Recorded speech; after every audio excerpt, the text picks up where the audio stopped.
ہائے اللہ، مجھے تو اٹیک آ جائے گا۔ یہ 50,000 بجلی کا بل! ارے اس وابڈا والوں پر خدا کی مار پڑے۔ یہ کیا ہمارا خون نچوڑیں گے یا ہمیں زندہ درگور کر کے چھوڑیں گے؟ ارے او ہما، کہاں مر گئی ہو تم؟ نکل ذرا باہر، تیرا ستیہ ناس ہو جائے۔ سارا دن جو تم اندر کمرے میں پڑی رہتی ہو اور پنکھا چلاتی ہو، یہ بل کیا تیرا باپ بھرے گا؟ مومانی کی چیختی ہوئی آواز نے میرے کانوں کے پردے پھاڑ دیے۔ وہ ہاتھ میں بجلی کا بل لہراتی ہوئی کچن کے دروازے پر کھڑی تھی اور ان کا چہرہ غصے سے تمتما رہا تھا۔ میں بھی آٹا گوندھ رہی تھی، میرے ہاتھ آٹے سے بھرے ہوئے تھے اور ماتھے پر پسینہ چمک رہا تھا۔ میں سہم کر مڑی اور ڈرتے ڈرتے بولی، مومانی میں تو پنکھا تبھی چلاتی ہوں جب بہت گرمی ہو، اور ویسے بھی تو میں سارا دن کچن میں ہی ہوتی ہوں، وہاں تو پنکھا بھی نہیں ہے، اور پھر رات کو بھی فرش پر سوتی ہوں تو پنکھا تیز نہیں کرتی کہ کہیں آپ ناراض نہ ہو جائیں۔ مومانی نے آگے بڑھ کر میرے کندھے پر زور سے تھپ ماری اور بولی، بس اپنی یہ زبان بند رکھ اور مجھے مت سکھا کہ بل کیسے زیادہ آتا ہے۔ منحوس جب سے اس گھر میں آئی ہے برکت ہی اڑ گئی ہے۔ راشن الگ سے پورا نہیں ہوتا، اوپر سے یہ بلوں کا عذاب۔ ارے ہم تو خود مہنگائی میں پس رہے ہیں، اوپر سے ایک اور مفت کی کھانے والی گلے پڑی ہوئی ہے۔ جا دفع ہو جا اور جا کر صحن دھو، مجھے تیری شکل دیکھ کر ہی تپ چڑھتی ہے۔ خبردار جو آج دوپہر کا کھانا مانگا، سزا کے طور پر آج تجھے بھوکا رہنا پڑے گا تاکہ تجھے احساس ہو کہ مفت کی روٹی کیسے ملتی ہے۔ ماموں لاؤنج میں صوفے پر بیٹھے دانت کرید رہے تھے۔ انہوں نے بھی وہیں سے آواز لگائی، ارے بیگم کیوں اپنا خون جلاتی ہو؟ اس کے منہ مت لگو، بس کام کرواؤ اس سے، ورنہ روٹی بند کر دو اس کی۔ یہ آج کل کی لڑکیاں ویسے بھی ناشکری ہوتی ہیں۔ میں اپنے آنسو چھپاتی ہوئی صحن میں نلکے کے پاس آ بیٹھی۔ میرے دل کر رہا تھا کہ کہیں بھاگ جاؤں، لیکن جاؤں کہاں؟ کوئی ٹھکانہ بھی تو نہیں تھا۔ میرا نام ہما ہے اور میری عمر 21 سال ہے۔ میں صرف 10 سال کی تھی جب ماں اور بابا مجھے ایک حادثے میں چھوڑ کر چلے گئے تھے۔ یہ گھر میرے بابا کا تھا، لیکن آج میں یہاں ایک نوکرانی سے بھی بدتر حال میں تھی۔ ماموں کی بات پر میرا دل کٹ کر رہ گیا تھا، حالانکہ ان کی بیٹی بھی تقریباً میری ہی عمر کی تھی۔ اس کا نام ثانیہ تھا۔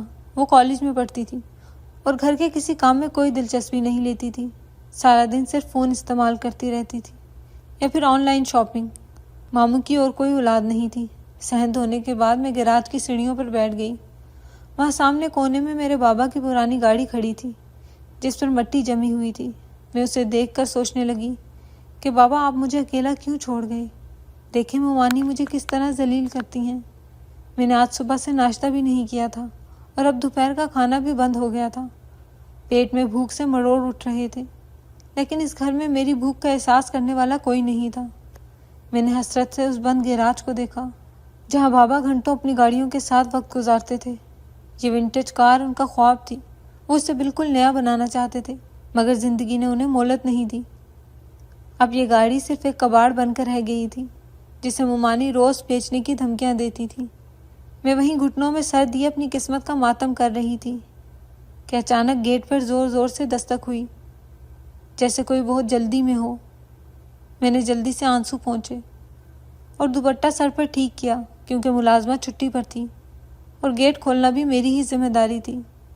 میں نے گیٹ کا چھوٹا دروازہ کھولا تو سامنے ایک نوجوان کھڑا تھا جس کے کپڑے تو صاف تھے مگر پرانے لگ رہے تھے۔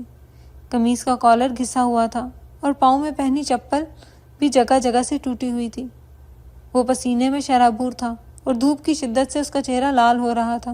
اس نے مجھے دیکھتے ہی نظریں نیچے کر لیں اور اپنی میلی سی قمیص کے دامن سے ماتھے کا پسینہ پونچھتے ہوئے بولا، باجی سلام۔ وہ میں نے چوک پر اشتہار دیکھا تھا کہ ڈرائیور چاہیے، میں نوکری کے لیے آیا ہوں۔ کیا صاحب جی گھر پر ہیں؟ میں بہت دور سے پیدل چڑھ کر آیا ہوں۔ اگر صاحب سے بات ہو جائے تو بڑی مہربانی ہوگی۔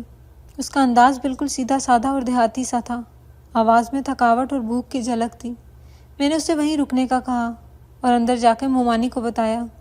مومانی جو ابھی تک بل کو کوس رہی تھی، نوکری کا سن کر بولی، بلا لے اندر، لیکن پہلے بتا دینا پیسے زیادہ نہیں ملیں گے، اور ہاں اسے کہہ دینا کہ گیٹ پر ہی جوتی اتار کے اندر آئے۔ میں نے قالین ابھی دھلوائے ہیں۔ میں اسے اندر لے آئی۔ شامیر نے ہدایت کے مطابق دروازے پر ہی اپنی ٹوٹی ہوئی چپل اتاری اور ننگے پاؤں اندر داخل ہوا۔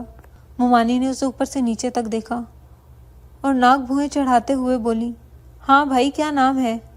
اور کام وام بھی آتا ہے یا بس اسٹیئرنگ ہی گھمانا جانتے ہو؟ آج کل کے ڈرائیور تو پیٹرول چوری کرنے کے ماہر ہوتے ہیں اور گاڑی کے پرزے نکال کر بیچ دیتے ہیں۔ شامیر نے ہاتھ باندھ کر عاجزی سے کہا، نہیں باجی، میں ایسا نہیں ہوں، میرا نام شامیر ہے۔ پہلے میں سیٹھ حشمت کے پاس تھا، وہ فوت ہو گئے تو نوکری چھوٹ گئی۔ مجھے ڈرائیونگ بھی آتی ہے اور گھر کا سودا سلف بھی لا دوں گا، صفائی بھی کر دیا کروں گا، بس مجھے رہائش چاہیے اور 2 وقت کی روٹی۔ میں یتیم ہوں باجی، میرا کوئی نہیں ہے، بس سر چھپانے کا ٹھکانہ چاہیے۔ مومانی کی آنکھوں میں چمک آ گئی۔ انہوں نے سوچا سستا مزدور مل رہا ہے جو گھر کے باقی کام بھی کر دے گا۔ فوراً بولی، دیکھو تنخواہ 15,000 دوں گی، اس سے 1 روپیہ اوپر نہیں ملے گا، اور کھانا وہی ملے گا جو گھر میں پکے گا، لیکن کام چوری کی تو اسی وقت نکال دوں گی، اور ہاں چھٹی کی کوئی گنجائش نہیں ہے۔ اگر منظور ہے تو وہ گیراج کے ساتھ والا کوارٹر صاف کر لو اور سامان رکھ لو، اس میں پہلے کباڑ پڑا ہے، وہ نکال کر باہر پھینک دینا۔ شامیر نے فوراً حامی بھر لی، جی باجی مجھے منظور ہے، بڑی مہربانی آپ کی، آپ نے مجھے چھت دے دی۔ وہ بیچارہ اپنا پرانا سا بیگ اٹھا کر کوارٹر کی طرف چلا گیا۔ مجھے طرز بھی آیا کہ 15,000 میں آج کل کیا ہوتا ہے، لیکن میں خود بے بس تھی، میں کیا کرتی۔ اگلے چند دنوں میں شامیر نے گھر کے کاموں میں میرا کافی ہاتھ بٹانا شروع کر دیا۔ وہ صبح سویرے اٹھ کر مومانی کے اٹھنے سے پہلے صحن دھو دیتا اور کیاریاں صاف کر دیتا۔ وہ بہت محنتی تھا، فجر کی اذان کے ساتھ ہی اٹھ جاتا اور سب سے پہلے گیراج کے پاس جا کر کھڑا ہو جاتا۔ میں نے کئی بار نوٹ کیا کہ وہ اس پرانی ونٹیج کار کو بہت غور سے دیکھتا تھا۔ ایک دن میں کچن کی کھڑکی سے دیکھ رہی تھی کہ وہ گاڑی کے بونٹ پر جمی مٹی صاف کر رہا تھا، اور پھر اس نے جھک کر گاڑی کے نیچے کچھ دیکھنے کی کوشش کی۔ مومانی کی عادت تھی کہ وہ ہر بات پر کیڑے نکالتی تھی۔ وہ وہیں آ گئیں اور چیخیں، ارے اوئے شامیر، تجھے صفائی کا کہا ہے یا اس کباڑ کے ساتھ کھیلنے کا؟ چھوڑ اسے اور جا کر بازار سے سبزی لا۔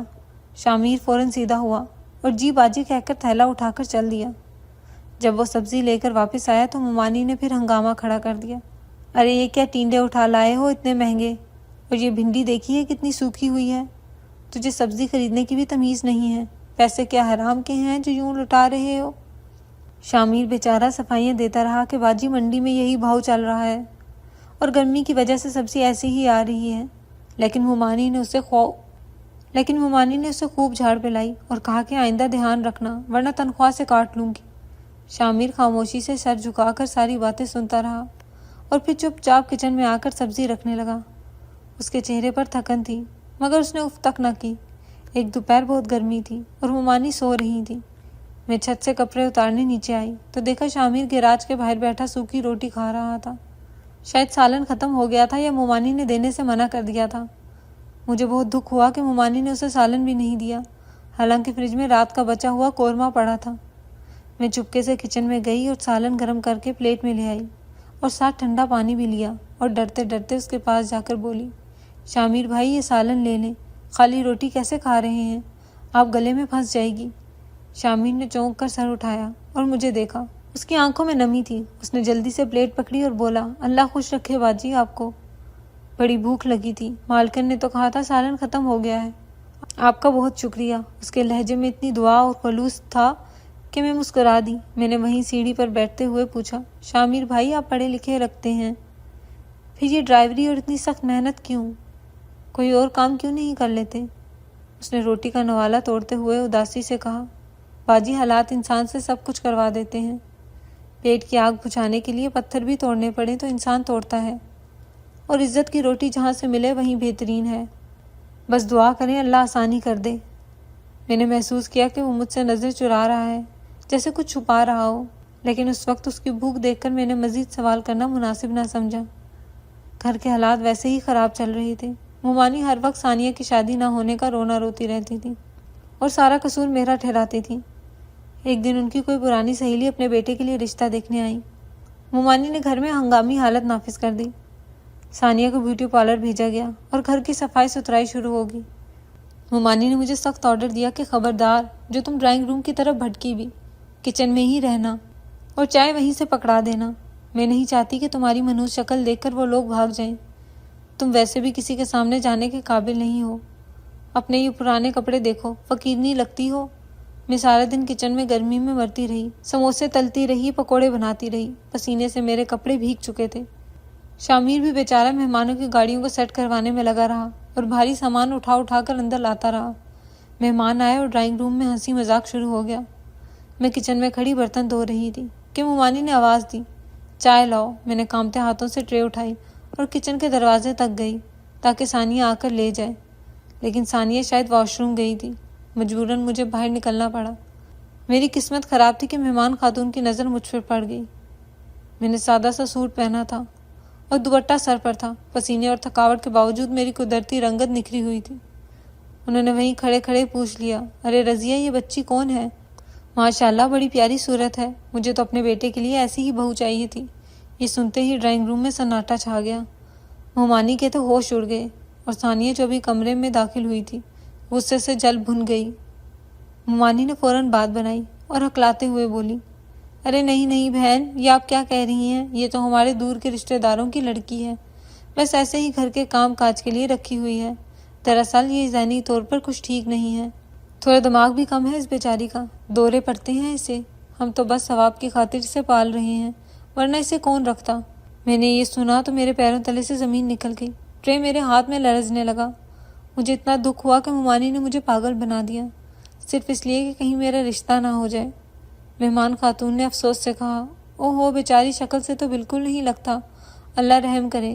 میں آنسو چھپاتی ہوئی ٹرے وہیں میز پر رکھ کر پچھلے دروازے سے باہر گیراج کی طرف بھاگی اور وہاں اندھیرے میں گاڑی کی اوٹ میں چھپ کر رونے لگی۔ مجھے اپنی بے بسی پر رونا آ رہا تھا کہ میں چیخ چیخ کر بھی سچ نہیں بتا سکتی تھی، کیونکہ میں جانتی تھی کہ اگر میں نے زبان کھولی تو مومانی مجھے گھر سے نکال دیں گی اور میرا کوئی ٹھکانہ نہیں تھا۔ میں گھٹنوں میں سر دیے سسکیاں لے رہی تھی کہ مجھے لگا کہ کوئی پاس کھڑا ہے۔ میں نے ڈر کر سر اٹھایا تو شامیر کھڑا تھا۔ اس کے ہاتھ میں گاڑی صاف کرنے والا کپڑا تھا، شاید وہ وہیں کام کر رہا تھا۔ وہ مجھے دیکھ کر پریشان ہو گیا اور ایک قدم پیچھے ہٹ گیا اور بولا، آپ رو کیوں رہی ہیں؟ خیریت تو ہے؟ کسی نے کچھ کہا ہے کیا؟ میں نے روتے ہوئے کہا، شامیر بھائی، یہ لوگ بہت ظالم ہیں۔ مومانی نے مہمانوں کو کہا ہے کہ میں پاگل ہوں، مجھے ذہنی مریض بنا دیا، صرف اس لیے کہ وہ لوگ مجھے پسند نہ کر لیں۔ میں کہاں جاؤں، کس دیوار سے ٹکر ماروں؟ میرا تو کوئی ہے بھی نہیں جو میری حمایت کرے، اور اس گھر میں تو میری حیثیت جانوروں سے بھی بدتر ہے۔ شامیر نے ایک گہری سانس لی، اس کی مٹھی بھینج گئی تھی اور چہرے پر ایک عجیب سا کرب تھا، جیسے میری تکلیف اسے محسوس ہو رہی ہو۔ وہ کچھ دیر خاموش رہا، پھر بڑے دھیمے لیکن مضبوط لہجے میں بولا، دل چھوٹا نہ کریں، اللہ سب دیکھ رہا ہے۔ یہ لوگ جو آپ کو مٹی میں ملا رہے ہیں، کل یہی لوگ آپ کی عزت کریں گے۔ وقت بدلتے دیر نہیں لگتی، آپ بس ہمت رکھیں، آپ اکیلی نہیں ہیں، اوپر والا بہترین انصاف کرنے والا ہے۔ اس کا لہجہ اتنا مضبوط اور سچا تھا کہ مجھے حیرت ہوئی۔ اس نے جیب سے ایک ٹشو کا مڑا توڑا پیکٹ نکالا اور میری طرف بڑھایا اور بولا، آنسو پونچھ لیں، آپ کے آنسو بہت قیمتی ہیں، انہیں ان ظالموں کے لیے مت بہائیں۔ وہ خاموشی سے وہاں سے ہٹ گیا تھا تاکہ مجھے مزید شرمندگی نہ ہو۔ اس رات میں دیر تک سوچتی رہی کہ یہ اجنبی شخص کون ہے اور اسے میری تکلیف کا اتنا احساس کیوں ہے۔ اس کے آنے کے بعد سے گھر کو در و دیوار تو وہی تھے، لیکن مجھے ایسا لگ رہا تھا جیسے کوئی خاموش نگہبان میرے لیے بھیجا گیا ہے، جو سائے کی طرح میری حفاظت کرنا چاہتا ہے۔ ثانیہ کے رشتے سے پہلے میرے لیے بھی ایک رشتہ آیا تھا، لیکن مومانی نے کوئی خاص دلچسپی نہیں دکھائی تھی، مگر آج ان کا فون آیا تھا۔ میرے دل میں ایک امید جاگی تھی، مجھے شدت سے انتظار بھی تھا اور ایک انجانا خوف بھی دل میں بیٹھ گیا تھا، کیونکہ آج وہ لوگ حتمی بات کرنے والے تھے۔ گھر میں صبح سے ہی ایک عجیب سی ہلچل مچی تھی۔ مومانی کے چہرے پر ہوائیاں اڑ رہی تھیں، وہ ہر تھوڑی دیر بعد مجھے گھور کر دیکھتی اور پھر بڑبڑاتے ہوئے اپنے کام میں لگ جاتی۔ مجھے سمجھ نہیں آ رہا تھا کہ وہ خوش ہیں یا ناراض۔ پھر مجھے ماموں اور مومانی کی باتوں سے پتہ چلا کہ جو رشتہ ثانیہ کے لیے آیا تھا وہاں سے انکار ہو گیا تھا، اور کیونکہ وہ اچھے خاصے امیر لوگ تھے اسی لیے مومانی کا موڈ آف تھا، کیونکہ ثانیہ کے رشتے نہ ہونے کا دکھ تو تھا، لیکن اس کے سر سے میرا بوجھ اترنے کی خوشی بھی ہونی چاہیے تھی۔ پر مومانی کا رویہ عجیب تھا۔ میں نے اپنے پرانے سے سوٹ کو اچھی طرح استری کیا اور باورچی خانے میں مومانی کی مدد کرنے لگی۔ مہمانوں کے آنے میں ابھی کچھ وقت باقی تھا کہ مومانی میرے پاس آئیں۔ ان کے لہجے میں آج خلاف معمول ایک عجیب سی مٹھاس تھی جو مجھے خطرے کی گھنٹی لگی۔ وہ مسکراتے ہوئے بولی، ہما بیٹی، ذرا گراج میں جاؤ، وہاں کچھ پرانی کرسیاں پڑی ہیں، انہیں باہر نکال دو، مہمان زیادہ آ رہے ہیں تو ڈرائنگ روم میں جگہ کم نہ پڑ جائے۔ میں نے حیرت سے انہیں دیکھا، کیونکہ گھر کی کرسیوں میں کوئی کمی نہیں تھی، لیکن ان کے حکم کے آگے سر جھکانا میری عادت بن چکی تھی۔ میں نے جی اچھا کہا اور گیراج کی طرف چل دی۔ گیراج کا دروازہ آدھا کھلا ہوا تھا اور اندر حسب معمول وہی شناسا منظر تھا۔ شامیر اسے ونٹیج کار کے نیچے لیٹا ہوا تھا اور اس کے پیر باہر نظر آ رہے تھے۔ ٹولز بکھرے ہوئے تھے اور وہ شاید پوری توجہ سے کسی پرزے کو کسنے میں مصروف تھا۔ میں ایک لمحے کے لیے ٹھٹکی کے اندر جاؤں یا نہیں، لیکن پھر مومانی کے حکم کا خیال آیا تو میں نے دبی آواز میں کہا، شامیر بھائی ذرا سائڈ پر ہو جائیں، مجھے کرسیاں اٹھانی ہیں۔ شامیر نے شاید میری آواز نہیں سنی کیونکہ وہ مسلسل ہتھوڑی چلا رہا تھا۔ میں جیسے ہی اندر داخل ہوئی اور کرسیوں کی طرف بڑھی، اچانک ایک زوردار دھماکے کی آواز آئی اور گیراج کا بھاری لوہے کا شٹر، جو شاید پہلے ہی کسی نے ڈھیلا چھوڑا ہوا تھا، تیزی سے نیچے گرا اور زمین سے ٹکرا کر لاک ہو گیا۔ پلک جھپکتے ہی گیراج میں گھپ اندھیرا چھا گیا۔ میں خوف کے مارے بری طرح چیخی اور پیچھے ہٹی تو میرا پاؤں ٹول سے ٹکرایا اور میں گرتے گرتے بچی۔ شامیر جو گاڑی کے نیچے تھا وہ بھی اس اچانک شور سے گھبرا کر تیزی سے باہر نکلا اور اندھیرے میں اس نے پوچھا، کون ہے؟ کیا ہوا؟ یہ دروازہ کیسے بند ہو گیا؟ میں نے کانپتی ہوئی آواز میں کہا، میں ہوں ہما، دروازہ خود بخود گر گیا ہے، مجھے کچھ دکھائی نہیں دے رہا۔ شامیر نے فوراً اپنی جیب سے موبائل نکالا اور اس کی ٹارچ جلائی۔ روشنی کی لکیر اندھیرے میں ابھری تو میں نے دیکھا کہ وہ بالکل میرے قریب کھڑا تھا۔ اس کے چہرے پر بھی تشویش تھی۔ اس نے جلدی سے شٹر کی طرف جا کر اسے اٹھانے کی کوشش کی۔ وہ پوری طاقت لگا رہا تھا۔ اس کے بازوؤں کی مچھلیاں تن گئی تھی لیکن شٹر ٹچ سے مس نہیں ہوا، جیسے اسے باہر سے کنڈی لگا دی گئی ہو۔ شامیر نے بے بسی سے شٹر کو پیٹا اور بلند آواز میں پکارا، کوئی ہے باہر؟ دروازہ کھولو، ہم اندر بند ہو گئے ہیں۔ لیکن باہر خاموشی تھی، حالانکہ ابھی کچھ دیر پہلے تک وہاں ملازموں کی چہل پہل تھی۔ میرا دل ڈوبنے لگا۔ مجھے فوراً احساس ہوا کہ یہ کوئی سازش ہے۔ میں زمین پر بیٹھ کے رونے لگی۔ مجھے لگتا ہے یہ مومانی نے کیا ہے، وہ نہیں چاہتی کہ میرا رشتہ ہو۔ شامیر میرے پاس آیا لیکن اس نے فاصلہ برقرار رکھا۔ اس نے نرمی سے کہا، آپ حوصلہ رکھیں، رونا بند کریں، اللہ بہتر کرے گا۔ میں ہوں نا، میں آپ پر کوئی آنچ نہیں آنے دوں گا۔ ہم کوشش کرتے ہیں، شاید کوئی سن لے۔ وقت جیسے تھم گیا تھا۔ ہم دونوں وہاں اس چھوٹے سے حبس زدہ گیراج میں قید تھے۔ گرمی اور گھٹن بڑھتی جا رہی تھی۔ میرا دم گھٹ رہا تھا اور آنسو مسلسل بہہ رہے تھے۔ شامیر اپنی جگہ مضطرب ٹہل رہا تھا۔ وہ بار بار گھڑی دیکھتا اور پھر دروازے کو دھکے دیتا، لیکن سب بے سود تھا۔ مجھے لگ رہا تھا جیسے دیواریں مجھے کھانے کے لیے بڑھ رہی ہوں۔ تقریباً 10 منٹ اس اذیت میں گزرے اور پھر اچانک باہر سے گاڑیوں کے رکنے اور لوگوں کے بولنے کی آوازیں آئیں۔ میں نے پہچان لیا کہ مہمان آ چکے ہیں۔ میرا دل چاہا کہ زمین پھٹ جائے اور میں اس میں سما جاؤں۔ ابھی یہ میں سوچ ہی رہی تھی کہ باہر سے شٹر کے لاک کھلنے کی آواز آئی اور پھر چڑچڑاہٹ کے ساتھ شٹر اوپر اٹھنے لگا۔ ایک دم سی روشنی اور پورچ کی تیز لائٹ نے میری آنکھوں کو خیرہ کر دیا۔ میں نے ہاتھ آنکھوں پر رکھ لیا۔ سامنے کا منظر دیکھ کر میری روح کانپ گئی۔ پورچ میں مومانی، ماموں اور وہ مہمان کھڑے تھے جو میرے لیے آئے تھے۔ ان کے ساتھ محلے کے بھی کچھ لوگ موجود تھے، جیسے مومانی نے پہلے ہی تماشا دیکھنے کے لیے سب کو بلا رکھا ہو۔ شٹر کھلتے ہی سب کی نظریں ہم دونوں پر جم گئیں۔ میں زمین پر بیٹھی تھی اور شامیر میرے قریب کھڑا تھا۔ میری حالت غیر تھی، وال بکھرے ہوئے تھے اور چہرہ آنسوؤں سے تر تھا، جبکہ شامیر کے کپڑوں پر گریس لگی ہوئی تھی اور وہ پسینے میں شرابور تھا۔ منظر ہی کچھ ایسا تھا کہ دیکھنے والا بدگمانی کیے بغیر نہ رہ سکتا تھا۔ مومانی نے ایک دم اپنا سینہ پیٹا اور اونچی آواز میں بین کرنے لگی، ہائے میں لٹ گئی، یہ دن دیکھنے سے پہلے مجھے موت کیوں نہ آ گئی، جس بھانجی کو میں نے سگی بیٹیوں کی طرح پالا، اس نے آج میری عزت سر بازار میں نیلام کر دی۔ یہ گل کھلا رہی ہے تو یہاں چھپ کر؟ میں تو سمجھتی تھی کہ یہ کام کر رہی ہے، مگر یہ تو اس ڈرائیور کے ساتھ رنگ رلیاں منا رہی تھی۔ ہائے میرے اللہ، میں کس کو منہ دکھاؤں گی؟ مہمانوں میں شامل بڑی بی نے نفرت سے میری طرف دیکھا اور زمین پر تھوکتے ہوئے کہا، توبہ توبہ، کیسی بے حیا لڑکی ہے، شکل سے تو بڑی معصوم بنتی تھی، اور کرتوت دیکھو، شکر ہے ہم نے ابھی رشتہ پکا نہیں کیا تھا، ورنہ ہمارا تو خاندان ہی ڈوب جاتا۔ ایسی بدچلن لڑکی کو گھر میں رکھنا تو دور، اس کا سایہ بھی گناہ ہے۔ چلو بیٹا یہاں سے، ہمیں نہیں کرنی یہاں شادی۔ میں تڑپ کر اٹھی اور مہمانوں کی طرف بھاگی۔ میں نے ہاتھ جوڑ کر چیخ کر کہا، نہیں آنٹی، ایسا کچھ نہیں ہے، خدا کی قسم میں بے قصور ہوں، مجھے مومانی نے خود یہاں بھیجا تھا اور پھر دروازہ باہر سے لاک ہو گیا۔ آپ میرا یقین کریں، میں ایسی نہیں ہوں، شامیر بھائی تو بس یہاں کام کر رہے تھے، ہم دونوں نے کچھ غلط نہیں کیا۔ لیکن میری آواز مومانی کی چیخ و پکار میں دب گئی۔ کسی نے میری ایک نہ سنی اور حقارت سے مجھے دھتکارتے ہوئے اپنی گاڑیوں کی طرف بڑھ گئے۔ ماموں جو اب تک خاموش کھڑے تھے اچانک شیر بن گئے۔ وہ آگے بڑھے اور ایک زوردار تھپڑ میرے منہ پر مارا، جس سے میں لڑکھڑا کر زمین پر گر گئی۔ انہوں نے دھاڑتے ہوئے کہا، کمبخت لڑکی، تو نے ہماری پگڑی اچھال دی، اگر تجھے اتنا ہی شوق تھا تو بتا دیتی، ہم تجھے اسی کے ساتھ رخصت کر دیتے۔ یوں چھپ چھپ کر ملنے کی کیا ضرورت تھی؟ آج تو نے ثابت کر دیا کہ تو بد کردار ہے۔ شامر جو اب تک خاموش کھڑا سب کچھ برداشت کر رہا تھا، مجھے تھپڑ پڑتے دیکھ کر اس سے رہا نہ گیا۔ وہ ماموں کے سامنے سینہ تان کر کھڑا ہو گیا اور سخت لہجے میں بولا، خبردار جو اب ہاتھ اٹھایا، یہ لڑکی پاک دامن ہے، اور یہ جو کچھ بھی ہوا ہے یہ آپ کی بیگم صاحبہ کی گھٹیا سازش ہے۔ انہوں نے خود اسے یہاں بھیجا اور باہر سے کنڈی لگائی۔ آپ کو شرم آنی چاہیے کہ اپنی ہی بھانجی کی عزت کے ساتھ کھیل رہی ہیں۔ ماموں نے غصے سے اسے دیکھا اور بولے، اوئے 2 ٹکے کے ڈرائیور، تو مجھ سے زبان چلاتا ہے؟ تیری اتنی جرت کہ ہمارے گھر کی عزت خراب کرے اور اوپر سے سینہ زوری کرے؟ آج میں تیرا قصہ تمام کر دوں گا۔ یہ کہہ کر ماموں نے شامر کو گریبان سے پکڑ لیا۔ مومانی نے موقع غنیمت جانا اور فوراً بولی، ارے اسے مار کر کیوں اپنے ہاتھ گندے کرتے ہو؟ معاملہ بڑھے گا، بدنامی الگ ہوگی۔ اس کا ایک ہی حل ہے، تاکہ ہماری رہی صحیح عزت بچ جائے اور محلے والوں کا منہ بھی بند ہو جائے۔ ابھی اور اسی وقت مولوی صاحب کو بلاؤ اور اس بے حیا کا نکاح اسی ڈرائیور کے ساتھ کر دو جس کے ساتھ یہ پکڑی گئی ہے۔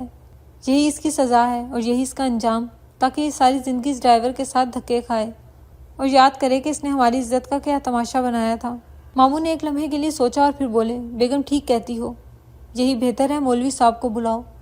میرے لیے تو جیسے قیامت آ گئی تھی۔ میں نے مومانی کے پاؤں پکڑ لیے اور گڑ گڑانے لگی، مومانی خدا کے لیے ایسا ظلم مت کریں، میں بے گناہ ہوں، میری زندگی یوں برباد مت کریں، میں اس سے شادی نہیں کر سکتی، یہ تو ہمارے ملازم ہیں، میرا اور ان کا کیا جوڑ، میں کیسے ساری زندگی گزاروں گی؟ لیکن مومانی نے مجھے زور سے ٹھوکر ماری اور نفرت سے بولی، اب کیوں روتی ہو؟ پہلے سوچنا چاہیے تھا، اب تو فیصلہ ہو چکا، تجھے اسی کے ساتھ جانا ہوگا۔ شامر نے میری طرف دیکھا، اس کی آنکھوں میں عجیب سا دکھ اور بے بسی تھی۔ وہ شاید میری جان بچانے کے لیے خاموش تھا، یا شاید اسے اندازہ تھا کہ اس وقت بحث کرنے کا نتیجہ خطرناک ہو سکتا ہے، کیونکہ ماموں بہت غصے میں تھے۔ کچھ ہی دیر میں محلے کی مسجد کے مولوی صاحب کو بلایا گیا۔ وہ بیچارے سہمے ہوئے سے آئے اور حالات دیکھ کر سمجھ گئے کہ دال میں کچھ کالا ہے، لیکن ماموں کا غصہ دیکھ کر وہ بھی انکار نہ کر سکے۔ ماموں نے شامر کو گریبان سے پکڑا اور دانت پیس کر بولے، چپ چاپ قبول ہے بولو، ورنہ یہی لاش گرا دوں گا اور پولیس کو کہوں گا کہ تم میری بھانجی پر حملہ کر رہے تھے۔ شامر نے ایک گہری نظر مجھ پر ڈالی۔ میں زمین پر سمٹی کانپ رہی تھی۔ میری آنکھوں میں التجا تھی کہ وہ کچھ کرے، لیکن شاید وہ بھی مجبور تھا۔ اس نے ایک لمبی سانس لی اور اس کی آنکھوں کا تاثر ایک دم بدل گیا۔ اس کے چہرے پر ایک عجیب سا عزم تھا۔ اس نے ماموں کی آنکھوں میں آنکھیں ڈال کر کہا، ٹھیک ہے، میں نکاح کروں گا، لیکن یاد رکھنا یہ فیصلہ تم لوگوں کا ہے اور پچھتاوا بھی تم لوگوں کا ہی ہوگا۔ ماموں نے ہنس کر کہا، تو ہمیں دھمکیاں دیتا ہے، جلدی کر۔ نکاح کی کارروائی شروع ہوئی۔ مولوی صاحب نے مجھ سے پوچھا تو میری آواز حلق میں اٹک گئی، میں بول نہیں پا رہی تھی۔ مومانی میرے کان میں پھنکاڑی، جلدی بول۔ میں نے مجبور ہو کے روتے ہوئے ہاں کہہ دی۔ شامر نے بھی بلند اور واضح آواز میں مجھے قبول ہے کہا۔ اس کے لہجے میں اتنا اعتماد تھا کہ میں چونک کر اسے دیکھنے لگی۔ اس کے چہرے پر کوئی خوف نہیں تھا، جیسے اسے یقین ہو کہ وہ جو کر رہا ہے ٹھیک کر رہا ہے۔ نکاح نامے پر دستخط ہوئے اور یوں چند منٹوں میں میری تقدیر کا فیصلہ ہو گیا۔ نکاح ختم ہوتے ہی مومانی نے میرے کمرے سے میرا ایک چھوٹا سا بیگ لا کر میرے سامنے پھینکا اور چیخی، چلو اٹھو، اب نکلو یہاں سے، اب تم پر ہمارا کوئی حق نہیں اور نہ ہی تمہارا اس گھر پر کوئی حق ہے۔ آج کے بعد اپنی منحوس شکل ہمیں مت دکھانا۔ ماموں نے بھی دھکے دے کر ہمیں گیٹ کی طرف بڑھایا۔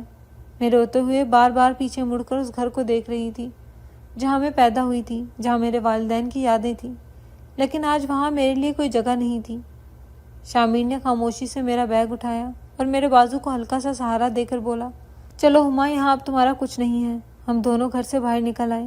گیٹ ہمارے پیچھے زور سے بند کر دیا گیا۔ رات کا اندھیرا گہرا ہو چکا تھا اور سڑک سنسان تھی۔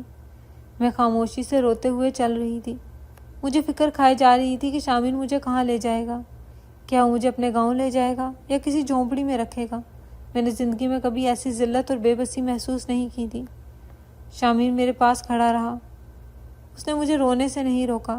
شاید وہ چاہتا تھا کہ میرا غبار نکل جائے۔ کچھ دیر بعد جب میری سسکیاں کم ہوئیں تو اس نے اپنی جیب سے موبائل نکالا اور کسی کو کال ملائی۔ اس کا انداز اب بالکل بدل چکا تھا۔ اب وہ عاجز ملازم نہیں لگ رہا تھا۔ اس نے فون پر رعبدار لہجے میں کہا، میں لوکیشن بھیج رہا ہوں، فوراً گاڑی بھیجو اور سیکیورٹی کو بھی الرٹ رکھو۔ میں نے حیرت سے سر اٹھا کر اسے دیکھا۔ آنسوؤں کی دھندلاہٹ میں مجھے اس کا چہرہ کچھ اجنبی سا لگا۔ میں نے ہکلاتے ہوئے پوچھا، آپ کسے فون کر رہے ہیں اور ہم کہاں جائیں گے؟ شامر نے فون جیب میں رکھا اور میرے قریب گھٹنوں کے بل بیٹھ گیا۔ اس نے میری آنکھوں میں جھانک کر نرمی سے کہا، ہما مجھ پر بھروسہ رکھو، میں نے تم سے نکاح کیا ہے تو تمہاری ذمہ داری اب میری ہے، تمہیں سڑک پر نہیں لاؤں گا، بس کچھ دیر انتظار کرو، سب ٹھیک ہو جائے گا۔ کی باتوں میں اتنا یقین تھا کہ میں خاموش ہو گئی، حالانکہ میرا دل اب بھی خوفزدہ تھا۔ ابھی میں مشکل 10 منٹ ہی گزرے ہوں گے کہ سڑک کے موڑ سے تیز روشنی نمودار ہوئی اور ایک سیاہ رنگ کی چمچماتی ہوئی لمبی گاڑی ہماری طرف آتی دکھائی دی۔ یہ کوئی عام گاڑی نہیں تھی، بلکہ وہ گاڑی تھی جو میں نے صرف فلموں میں یا بہت بڑے وزیروں کے پاس دیکھی تھی۔ گاڑی ہمارے بالکل قریب آ کر رکی اور اس کے پیچھے 2 سیاہ رنگ کی ویگو گاڑیاں بھی تھیں جن سے گارڈ تیزی سے اترے اور چاروں طرف پھیل گئے۔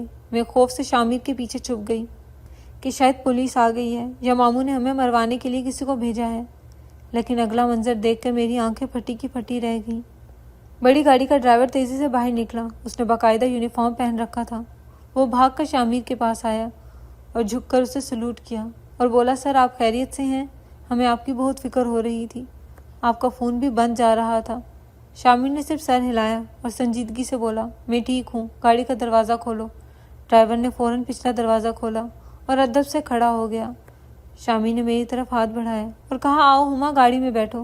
میں پتھر کی مورت بنی کھڑی تھی، میرا دماغ یہ سب قبول کرنے سے قاصر تھا کہ یہ وہی شامر ہے جو ابھی کچھ دیر پہلے میرے ماموں کی گالیاں سن رہا تھا اور سر جھکائے کھڑا تھا۔ یہ اچانک اسے سر کیوں کہہ رہے ہیں اور یہ گاڑیاں کس کی ہیں؟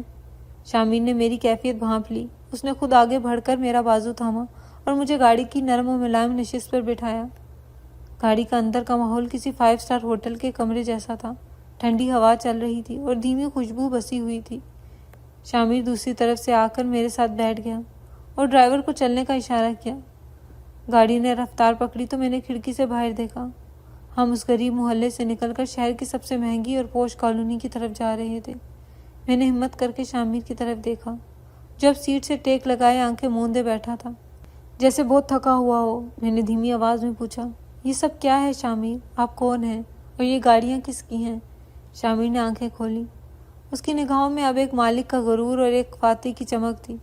اس نے گہری سانس لی اور میری طرف دیکھ کر ایک پراسرار مسکراہٹ کے ساتھ بولا، ہما، انسان جو نظر آتا ہے ضروری نہیں کہ وہ وہی ہو۔ کبھی کبھی ہمیں اپنی منزل تک پہنچنے کے لیے راستہ بدلنا پڑتا ہے اور کبھی کبھی اپنی پہچان چھپانی پڑتی ہے۔ تم بس اتنا جان لو کہ اب تم محفوظ ہو اور جس جگہ ہم جا رہے ہیں وہ تمہارا اصل گھر ہے اور وہاں کوئی تمہیں نیچی نظر سے نہیں دیکھ سکے گا۔ گاڑی ڈیفنس کے علاقے میں داخل ہوئی جہاں بڑے بڑے بنگلے اور کشادہ سڑکیں تھیں، ہر طرف خاموشی اور سکون تھا۔ گاڑی ایک انتہائی وسیع اور عریض بنگلے کے سامنے رکی جس کا گیٹ کسی قلعے کے دروازے جیسا تھا۔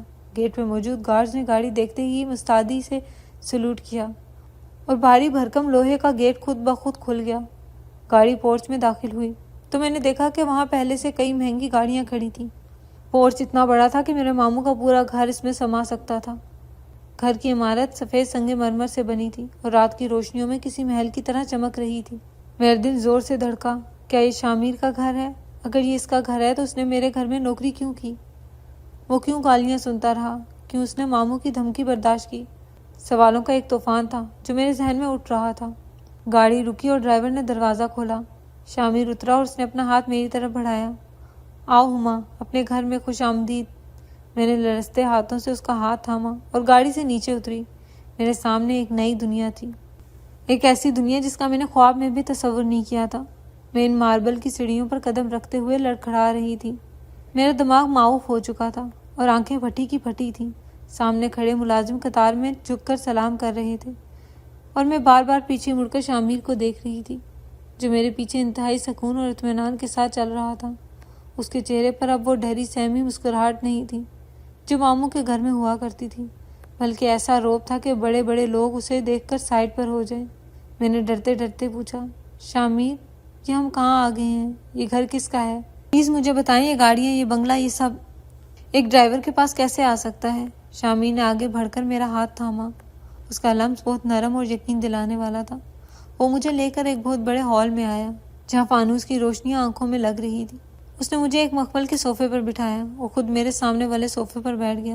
اس نے ایک ملازم کو اشارہ کیا جو فوراً پانی اور جوس لے آیا۔ شامر نے گلاس میری طرف بڑھایا اور نرمی سے بولا، پی لو ہما، اپنی سانسیں بحال کرو، کیونکہ جو کچھ میں تمہیں بتانے والا ہوں اس پر یقین کرنا شاید تمہارے لیے مشکل ہو، لیکن وہی سچ ہے۔ میں نے کانپتے ہاتھوں سے پانی کا گلاس ہونٹوں سے لگایا اور ایک ہی سانس میں پی گئی۔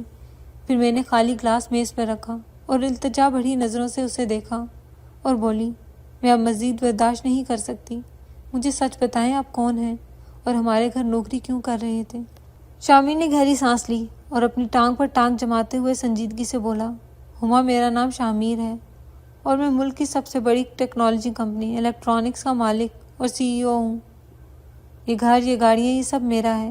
میں کوئی غریب ڈرائیور نہیں ہوں اور نہ ہی میں کسی مجبوری کے تحت تمہارے گھر نوکری کر رہا تھا۔ میں سن کر اپنی جگہ سے کھڑی ہو گئی۔ میرے منہ سے بے اختیار نکلا، کیا CEO؟ تو پھر آپ ہمارے گھر گاڑیاں دھو رہے تھے، ممانی کی گالیاں کیوں سن رہے تھے؟ یہ سب تو فلموں میں ہوتا ہے، حقیقت میں ایسا کون کرتا ہے؟ شامر نے مسکراتے ہوئے مجھے ہاتھ کے اشارے سے واپس بیٹھنے کو کہا اور بولا، بیٹھ جاؤ، پوری بات سنو۔ یہ سب میں نے ایک مقصد کے لیے کیا تھا اور وہ مقصد تمہارے گھر کے گیراج میں کھڑی وہ پرانی ونٹیج کار تھی جسے تمہاری ممانی کباڑ سمجھتی تھی۔ میں حیرت کے سمندر میں غوطے کھا رہی تھی۔ میں نے پوچھا، وہ پرانی گاڑی؟ لیکن اس میں ایسا کیا خاص ہے؟ وہ تو خراب ہے، چلتی بھی نہیں ہے۔ شامر نے سر ہلایا اور بولا، ہاں وہ بظاہر خراب ہے لیکن وہ میرے مرحوم والد کی گاڑی تھی۔ وہ گاڑی میرے والد نے خاص طور پر بنوائی تھی۔ دراصل میرے والد نے ایک ایسی مائکرو چپ ایجاد کی تھی جو ہماری کمپنی کے ڈیفنس پروجیکٹ کے لیے بہت اہم تھی۔ وہ چپ اربوں روپے کی مالکیت تھی اور ہمارے کاروباری دشمن اسے حاصل کرنے کے لیے ہماری جان کے پیچھے پڑے ہوئے تھے۔ والد صاحب نے وہ چپ اس گاڑی کے ڈیش بورڈ کے اندر ایک خفیہ خانے میں چھپا دی تھی تاکہ وہ محفوظ رہے۔ بدقسمتی سے والد صاحب کا اچانک ہارٹ اٹیک سے انتقال ہو گیا اور مجھے اس چپ کی جگہ کا علم نہیں تھا۔ بعد میں جب مجھے ان کی ڈائری ملی تو پتہ چلا کہ چپ گاڑی میں ہے، لیکن تب تک بہت دیر ہو چکی تھی۔ ہمارے گھر کی کچھ گاڑیاں غلط فہمی کی بنا پر نیلامی میں بیچ دی گئی تھی، جن میں وہ ونٹیج کار بھی شامل تھی، اور وہ گاڑی تمہارے والد نے نیلامی میں خرید لی تھی۔ میں بت بنی اس کی باتیں سن رہی تھی، جیسے کوئی طلسماتی کہانی سن رہی ہوں۔ شامر نے بات جاری رکھی، میں نے جب پتہ لگایا تو معلوم ہوا کہ گاڑی تمہارے گھر میں ہے۔ میں سیدھے طریقے سے تمہارے ماموں کے پاس آ سکتا تھا، منہ مانگی قیمت دے کر گاڑی خرید سکتا تھا، لیکن مجھے خطرہ تھا کہ اگر میں اتنی پرانی گاڑی کی زیادہ قیمت لگائی تو تمہارے ماموں شک میں پڑ جائیں گے۔ وہ لالچی انسان ہیں، اگر انہیں کوئی بھنک بھی پڑ جاتی کہ اس میں کوئی قیمتی چیز ہے تو وہ گاڑی کبھی نہ بیچتے، یا پھر چپ نکال کر میرے دشمنوں کو بیچ دیتے، اور میں یہ رسک نہیں لے سکتا تھا۔ اس چپ کی حفاظت میرے لیے زندگی اور موت کا مسئلہ تھی، اس لیے میں نے فیصلہ کیا کہ میں بھیس بدل کر ڈرائیور بن کر اس گھر میں جاؤں گا اور چپ چاپ خاموشی سے چپ نکال کر لے آؤں گا۔ اسی لیے میں نے وہاں نوکری کی اور تنخواہ کی پرواہ نہیں کی۔ میرا مقصد صرف گیراج تک رسائی حاصل کرنا تھا۔ میری آنکھوں میں آنسو آ گئے۔ میں نے بھرائی ہوئی آواز میں پوچھا، تو اس کا مطلب ہے آپ کی ساری توجہ صرف اس چپ پر تھی؟ آپ نے مجھ سے شادی بھی شاید اس لیے کی تاکہ وہ چپ آپ آسانی سے حاصل کر سکیں۔ میں تو بس آپ کے راستے کا ایک پتھر تھی نا جسے آپ نے ساتھ گھسیٹ لیا۔ شامر کے چہرے کا رنگ بدل گیا۔ اس نے فوراً اپنی جگہ چھوڑی اور میرے قریب آ کر صوفے کے کنارے بیٹھ گیا۔ اس نے میری آنکھوں میں آنکھیں ڈال کر انتہائی جذباتی لہجے میں کہا، نہیں ہما، ہرگز نہیں، خدا کی قسم ایسا مت سوچنا۔ ہاں میں وہاں چپ کے لیے گیا تھا اور جس رات ہم گیراج میں بند ہوئے تھے میں وہ چپ ڈھونڈ چکا تھا، وہ میری جیب میں تھی اور اگلے ہی دن وہ نوکری چھوڑ کر جانے والا تھا۔ میرا مشن پورا ہو چکا تھا، لیکن پھر وہ حادثہ ہو گیا۔ تمہاری ممانی نے ہمیں بند کر دیا اور پھر جو تماشا بنا وہ تم جانتی ہو۔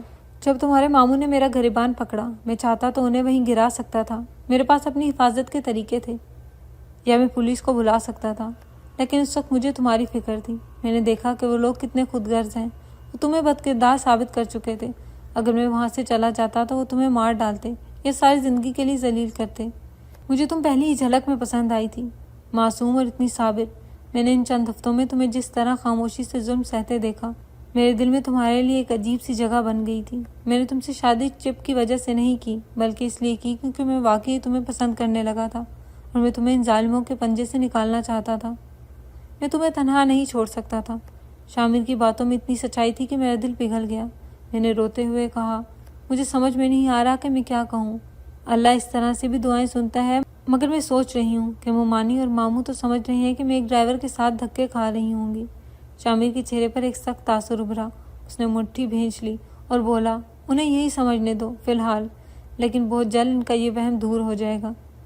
میں نے بھی اپنے وکلا کو فون کر دیا ہے۔ تمہارے والد کی جائیداد جو انہوں نے جعلی کاغذات بنا کر ہڑپ کی ہے، وہ سب واپس تمہارے نام ہوگی، اور وہ گاڑی بھی میں واپس منگواؤں گا کیونکہ وہ اب بھی وہیں ہے۔ لیکن اس بار میں ڈرائیور بن کر نہیں بلکہ شامیر بن کر ان کے سامنے جاؤں گا۔ تم فکر مت کرو ہما، اب تم اس ملک کے سب سے بڑے بزنس مین کی بیوی ہو، تمہاری طرف آنکھ اٹھا کر دیکھنے کی بھی اب کسی میں جرت نہیں ہوگی۔ اگلے چند دن میں اس نئے ماحول میں ڈھلنے کی کوشش کرتی رہی۔ شامیر میرا بہت خیال رکھتے تھے، انہوں نے مجھے کپڑے اور زیورات لا کر دیے، میری ہر ضرورت کا خیال رکھا، لیکن سب سے بڑھ کر انہوں نے مجھے وہ عزت دی جس کی میں حقدار تھی۔ ایک ہفتے کے بعد شامیر صبح سویرے تیار ہو کر میرے پاس آئے اور بولے ہما چلو آج حساب چکتا کرنے کا دن ہے، ہم تمہارے ماموں کے گھر جا رہے ہیں۔ میں گھبرا گئی، میں نے کہا مجھے وہاں نہیں جانا، وہ لوگ بہت برے ہیں۔ شامیر نے مسکرا کر میرا ہاتھ تھاما اور بولا ڈرو مت شیرنی بنو، اب تمہارے ساتھ تمہارا شوہر ہے، چلو اور دیکھو کہ اللہ کس طرح تکبر کا سر نیچا کرتا ہے۔ ہم گاڑیوں کے ایک قافلے کی صورت میں ممانی کے گھر پہنچے، ہمارے ساتھ پولیس کی موبائل اور میرے وکلا کی ٹیم بھی تھی۔ جب ہماری گاڑیاں ان کے ٹوٹے ہوئے گیٹ کے سامنے رکی تو محلے والے بھی تماشا دیکھنے جمع ہو گئے۔ گارڈز نے آگے بڑھ کر گیٹ کھولا اور ہماری بڑی گاڑی سیدھی پورچ میں جا کر رکی۔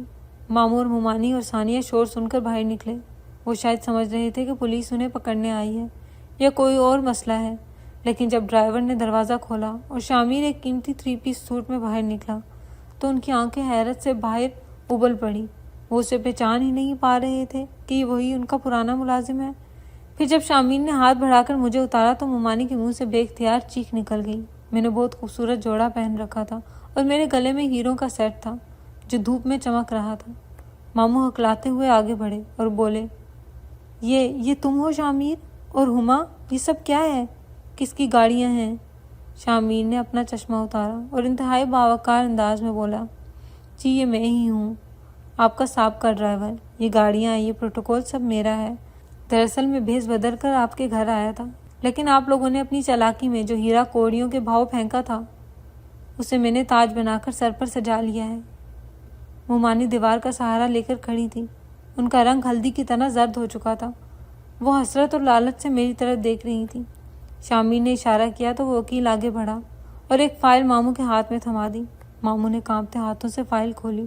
شامیر نے کڑک دار لہجے میں کہا یہ کورٹ کے آرڈرز ہیں مسٹر اقبال، آپ نے ہما کے والد کی جائیداد پر جو ناجائز قبضہ کیا تھا وہ ثابت ہو چکا ہے، یہ گھر، یہ فیکٹری اور وہ بینک بیلنس سب ہما کا ہے، اور قانون کے مطابق آپ کو یہ سب اسی وقت واپس کرنا ہوگا، اور اس کے علاوہ آپ پر فراڈ اور دھوکہ دہی کا مقدمہ بھی درج ہو چکا ہے، پولیس آپ کو گرفتار کرنے کے لیے تیار کھڑی ہے۔ ماموں یہ سن کر شامیر کے پیروں میں گر گئے، وہ گڑگڑانے لگے بیٹا ہمیں معاف کر دو، ہم سے غلطی ہو گئی، ہم تمہارے بزرگ ہیں، ہمیں جیل مت بھجواؤ، ہماری عزت خاک میں مل جائے گی۔ ممانی بھی روتی ہوئی میرے پاس آئیں اور میرے ہاتھ پکڑنے کی کوشش کی۔ ہما میری بچی، میں تو ماں جیسی ہوں، معاف کر دو، دیکھو تم کتنی خوش قسمت نکلی، میں نے ہی تمہاری شادی کروائی تھی نا۔ میں نے نفرت سے اپنے ہاتھ پیچھے کھینچ لیے، مجھے ان کی منافقت پر گھن آ رہی تھی۔ میں نے شامیر کی طرف دیکھا جو میرے فیصلے کا منتظر تھا، میں نے گہری سانس لی اور ماموں سے مخاطب ہو کر بولی ماموں آپ نے مجھے کبھی اپنا نہیں سمجھا، ہمیشہ بہت سمجھا، آپ نے میری یتیمی کا تماشا بنایا، مجھے بد کردار کہا صرف دولت کے لیے، آج وہ دولت میرے پاس ہے، لیکن مجھے آپ کی طرح بدلہ لینے کا شوق نہیں ہے، میں آپ کو جیل نہیں بھجواؤں گی کیونکہ یہ میری تربیت نہیں ہے، لیکن میں آپ کو یہ گھر نہیں دے سکتی کیونکہ یہ میرے بابا کی نشانی ہے، آپ لوگ یہاں سے جا سکتے ہیں، ہاں میں اتنا کر سکتی ہوں کہ آپ لوگوں کو 1 ہفتے کی مہلت دے سکتی ہوں، اس میں آپ اپنے رہنے کی جگہ کا انتظام کر سکتے ہیں۔ شامیر نے فخر سے میری طرف دیکھا اور پولیس والوں کو اشارہ کیا کہ انہیں کچھ نہیں کہیں۔ شامیر مجھے لے کر گیراج کی طرف گئے، وہاں وہ پرانی گاڑی اب بھی ویسے ہی کھڑی تھی۔ شامیر نے محبت سے گاڑی پر ہاتھ پھیرا اور بولا ہما یہ گاڑی ہمارے ملنے کا وسیلہ بنی، اگر یہ نہ ہوتی تو میں یہاں نہ آتا اور تم مجھے نہ ملتی۔ میں نے مسکرا کر کہا اور اگر وہ چپ نہ ہوتی تو؟ شامیر ہنس پڑے اور بولے وہ چپ تو میں نے اسی رات نکال لی تھی جب ہم بند ہوئے تھے، اور پھر انہوں نے جیب سے ایک چھوٹی سی چمکتی ہوئی مائکرو چپ نکال کر مجھے دکھائی اور کہا یہ رہی وہ چیز جس کے لیے میں نے اتنی محنت کی، لیکن سچ کہوں ہما اس چپ کی قیمت اب میری نظر میں کچھ بھی نہیں ہے کیونکہ اس نے مجھے تم جیسی انمول جیون ساتھی دی ہے۔ میں نے اللہ کا شکر ادا کیا جس نے مجھے ذلت کے گھڑے سے نکال کر عزت کے آسمان پر بٹھا دیا تھا۔ بے شک صبر کرنے والوں کا بدلہ بہترین ہوتا ہے، اور نیت صاف ہو تو اللہ ایسے راستے نکالتا ہے جو انسان کے فہم و گمان میں بھی نہیں ہوتے۔ اس دن میں نے سیکھا کہ کبھی کبھی جو ہمیں برا لگ رہا ہوتا ہے وہی ہمارے حق میں سب سے بہتر ہوتا ہے، بس اللہ پر یقین کامل ہونا چاہیے۔